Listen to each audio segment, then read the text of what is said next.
Hello student, welcome to brain child IAS academy. आज हम एक इम्पॉर्टेंट करंट इशू पे डिस्कस करेंगे और वो है वन नेशन वन इलेक्शन। आपको पता है कि हाल ही में यूनियन कैबिनेट ने रामनाथ कोविंद के जो रिकमेंडेशन था वन नेशन वन इलेक्शन पर उसके जो भी रिकमेंडेशन था उसको एक्सेप्ट कर लिया है।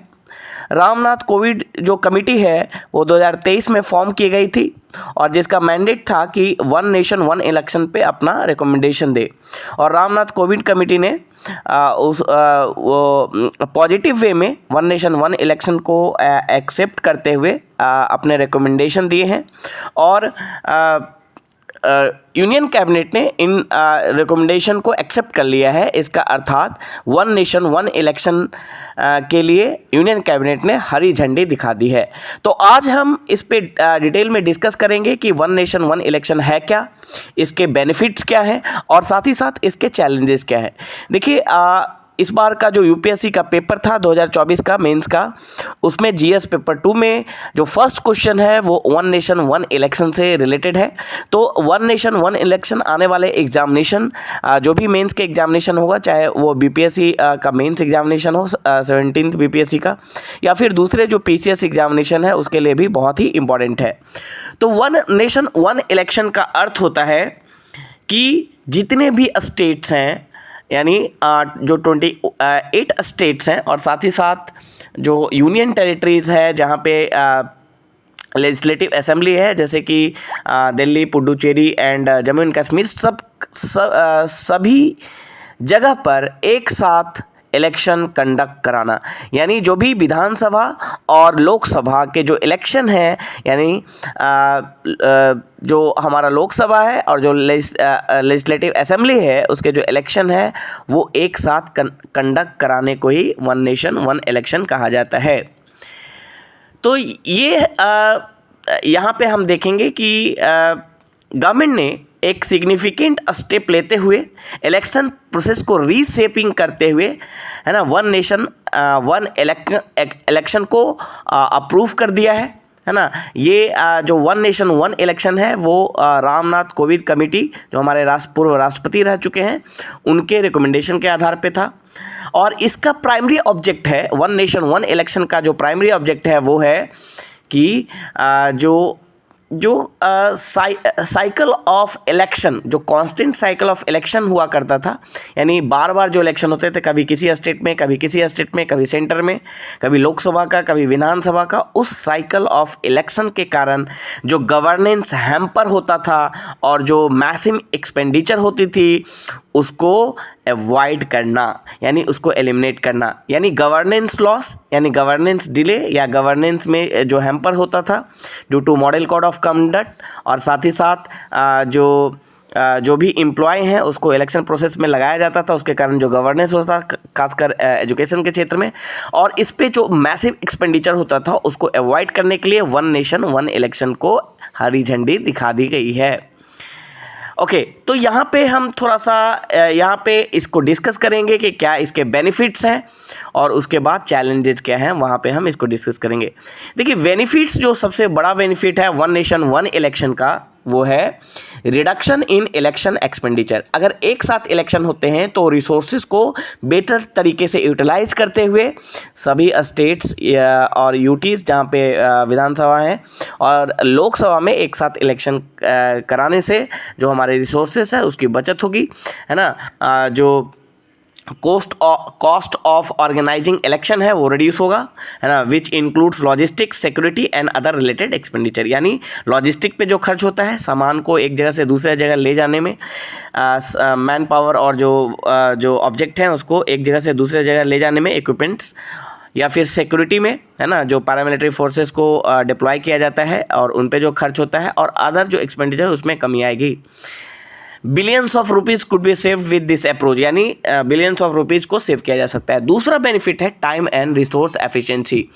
टाइम और रिसोर्स एफिशिएंसी मतलब कि holding election together would streamline the deployment of resources like security personal, यानी जो सिक्योरिटी पर्सनल है, जैसे कि जो पैरामिलिट्री फोर्सेस हैं उनको एक साथ डिप्लॉय करना आसान होगा, है ना, स्ट्रीमलाइन करना उनको आसान होगा। इलेक्शन कमीशन के जो स्टाफ्स हैं उनको भी स्ट्रीमलाइन करना आसान होगा। अलग अलग टाइम पे जो इलेक्शन होता है उसके कारण ये जो डिप्लॉयमेंट होता है वो स्ट्रीमलाइन नहीं हो पाती। Saving considerable time and effort, जो टाइम एंड एफर्ट उसकी बचत हो सकती है। नेक्स्ट है पॉलिटिकल स्टेबिलिटी। फ्रिक्वेंट इलेक्शंस के कारण क्या होता है, पॉलिटिकल इंस्टेबिलिटी आती है, क्योंकि अलग अलग जगह पे इलेक्शन के कारण कभी वहाँ की सरकार आपने सुना होगा फ्रिक्वेंटली कि बिहार में सरकार जो है वहाँ पे सरकार गिर गई है ना। तो इस तरह से वहाँ जो लोकसभा है वो डिज़ोल्व हो गया है या कोई विधानसभा डिज़ोल्व हो गया है, तो इसमें भी कमी आएगी, है ना। Where government focus on populist measure institute of long term policy. अब बार बार इलेक्शन होने से क्या होता है, जो गवर्नमेंट जो सत्ता में आती है वो क्या करती है, वो ज़्यादातर वैसे कदम उठाती है जो लोक लुभावन हो, यानी जो वोट बैंक उनके लिए क्रिएट करे वैसे ही कदम उठाती है, ना कि लॉन्ग टर्म पॉलिसी पर वो फोकस करती है। क्योंकि उसे पता होता है कि अगर हम ये लोक लुभावन जो कदम नहीं उठाएंगे, मेजर्स नहीं लेंगे, तो अगले बार इलेक्शन में आना पॉसिबल नहीं है। तो सिंक्रोनाइज्ड इलेक्शन के कारण जो है वो जो पॉलिसीज़ में है वो भी स्टेबल होंगे, लॉन्ग टर्म पॉलिसीज़ को लाया जाएगा और इससे पॉलिटिकल स्टेबिलिटी आएगी। Government could focus on consistent and uninterrupted governance improving overall political stability. देखिए यहाँ पे जो बेनिफिट एक और है कि ये है कि फ्रिक्वेंट इलेक्शन के कारण बार बार मॉडल कोड ऑफ कंडक्ट लागू होता है। मॉडल कोड ऑफ कंडक्ट क्या है, जब भी इलेक्शन अनाउंस होता है उस डेट से लेकर इलेक्शन के दिन तक मॉडल कोड ऑफ कंडक्ट लागू किया जाता है, जिसमें जो एमपीज़ हैं या मेंबर ऑफ पार्लियामेंट हैं या फिर जो मिनिस्टर्स हैं, खासकर जो गवर्नमेंट है उसके लिए कुछ कोड ऑफ कंडक्ट डिसाइड किया जाता है ना। जिसमें जो गवर्नमेंट है जो सत्ता में है वो कोई नए पॉलिसीज़ अनाउंस नहीं कर सकती है ना, और किसी तरह का नया कोई इनिशिएटिव नहीं ले सकती है। तो इससे क्या होता है कि पॉलिसी डिले होता है, यानी इलेक्शन जब तक मॉडल कोड ऑफ कंडक्ट है तब तक नए पॉलिसी गवर्नमेंट नहीं ला सकती है और उसके कारण पॉलिसी डिले की समस्या देखने को मिलती है। तो ये भी एक बहुत बड़ा एक ड्रॉबैक है फ्रिक्वेंट इलेक्शन का। और साथ ही साथ जो भी स्टाफ्स हैं, जैसे टीचिंग स्टाफ है ना, टीचर्स हैं, उनकी डिप्लॉयमेंट होती है इलेक्शन वर्क के लिए। तो जो हमारा एजुकेशन और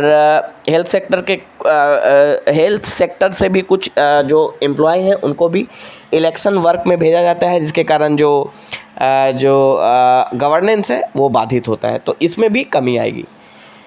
बेनिफिट के साथ साथ कुछ चैलेंजेस हैं जिसे एड्रेस करने की ज़रूरत है। फर्स्ट चैलेंज है वो कॉन्स्टिट्यूशनल अमेंडमेंट।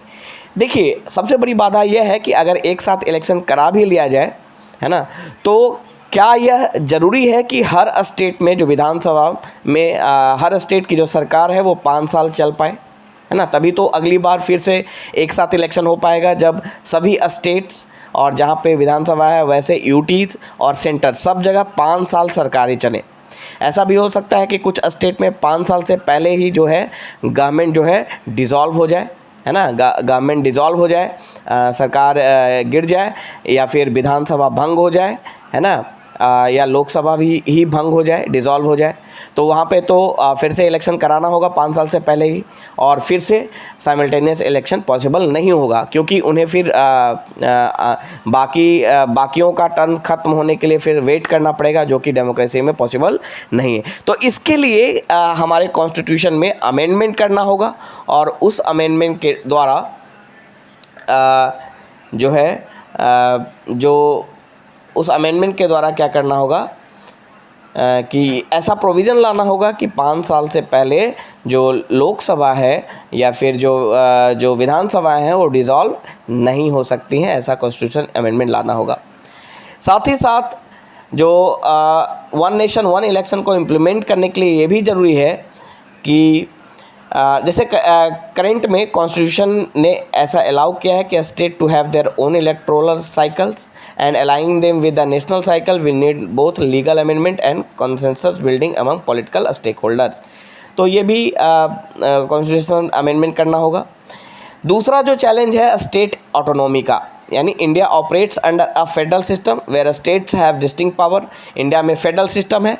फेडरल सिस्टम का अर्थ होता है सेंटर और स्टेट में साइमल्टेनियस गवर्नमेंट, अलग अलग गवर्नमेंट होगी और दोनों के बीच पावर का डिवीज़न होगा, है ना। तो ये फेडरल सिस्टम, तो इंडिया में जो फेडरल सिस्टम है, अगर वो क्या करता है, स्टेट को एक डिस्टिंक्ट पावर, एक अलग से पावर देता है, including decision when to hold their own election. अगर एक साथ इलेक्शन होता है तो ये जो पावर है स्टेट का कि कब उनका इलेक्शन होना है, जो वो पहले डिसाइड करते थे, वो उनसे छीन जाएगा, और जो जिसके कारण हमारा जो फेडरल सिस्टम है वो डाइल्यूट हो सकता है। Many opposition parties argue that this proposal infringes on the autonomy of a state and weaken federalism. Achieving political consensus in this diverse landscape is a significant hurdle. और देखिए इसके ऊपर जो पॉलिटिकल कंसेंसस है वो ला पाना एक बहुत बड़ा इशू है, क्योंकि इंडिया एक डाइवर्स कंट्री है। थर्ड है electoral synchronization. Currently different state have varying election timelines with some governments having just started their term while other are close to the end. Bringing all state in sync with the national election schedule would require complex adjustment, including either extending or shortening the terms of some state government, which could be politically contentious. देखिए अभी क्या है कि अलग अलग state का अलग अलग टाइम है ना इलेक्शन का। कुछ स्टेट का टर्म जो है पहले ख़त्म हो रहा है, कुछ स्टेट का टर्म बाद में ख़त्म हो रहा है, कुछ का जो सेंटर का है वो अलग टाइम पे ख़त्म हो रहा है। तो सबको सिंक्रोनाइज करने के लिए, एक समय में लाने के लिए कुछ स्टेट में इलेक्शन को डिले करना पड़ेगा, कुछ स्टेट में इलेक्शन को पहले करवाना होगा, जो कि एक पॉलिटिकली कंटेंशियस इशू, विवाद का इशू है। तो ये सारे कुछ चैलेंजेज हैं। अगर इन चैलेंजेस को हम अगर हम एलिमिनेट करते हैं तो वन नेशन वन इलेक्शन की जो अवधारणा है, इसको कैबिनेट ने अप्रूवल दिया है, उसको है ना सही मायने पर धरातल पर लाया जा सकता है। Thank you.